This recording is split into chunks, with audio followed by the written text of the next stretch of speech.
welcome back to the show. Back now in studio with college lecturer and author Dr. Andrew Bernstein, a popular university lecturer across the East Coast on economic ethics and capitalism. Sir, thanks for being with us. Good to be here, Jeff. I want to ask you first about President Trump's tariffs on aluminum and steel. Above all else, touch on the debate over protectionism. And from an economic standpoint, what's wrong with having a priority to protect American manufacturing jobs, protect the American workers? Is that the wrong approach? Yes, it is.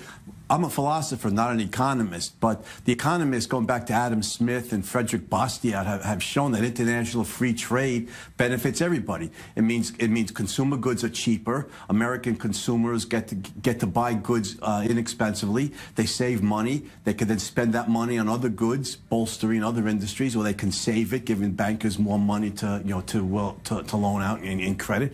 International free trade benefits every economy. Protectionism may benefit a few American workers in a few industries, but it harms the customers and thereby harms their ability to buy from other goods from other industries. We recently sent a reporter to a steel town in Illinois to talk to workers there and their thoughts. Let's listen to what some of them had to say about these tariffs.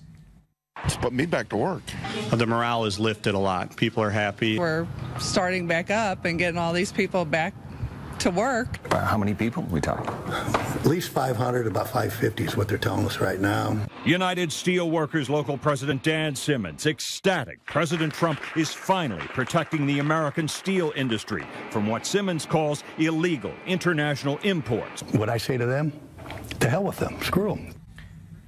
So what's your response, Andrew, to hearing that? I mean, these are workers who say that these tariffs will put them back to work, and to hell with the concern about the global economy. We need food on our table.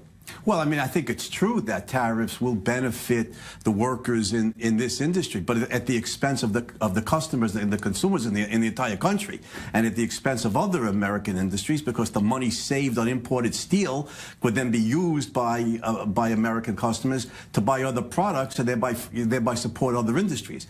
So the special interests may, to use the economic terms, may benefit, but the country as a whole, the economy as a whole, is harmed. Not to mention it leads to retaliatory tariffs and trade wars. Can you touch on that? I want to ask you about, from a philosophical, economic standpoint, the impact of a global trade war. Who does it help? Who does it hurt, really?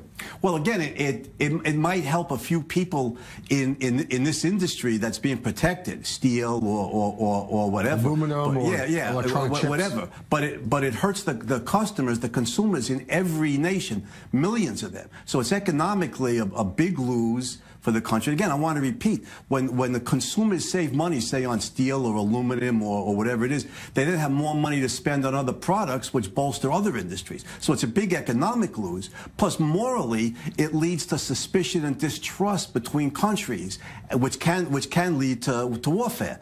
Whereas international free trade leads to friendship and mutual closeness and more friendly relations. And does that help internationally, too? You're here in Israel lecturing really across the street from our studios. Yes. The idea of interconnectivity, many are afraid of that and the damage it could have to a world economy, but it also promotes a win-win situation, the argument goes. Absolutely, it's a win-win. I mean, people need to go back and reread Adam Smith and Frederick Bastiat. The politicians in particular. Everybody wins, both economically and morally. You have more goods, which means lower prices, so we're economically better off, and we have friendlier relations with other countries, which helps to avoid warfare. All right, everyone, AndrewBernstein.net. Yeah, my website is AndrewBernstein.net, yes. All right, thank you so much for your analysis on this major economic issues. Appreciate your time here on the show. We're going to stay with an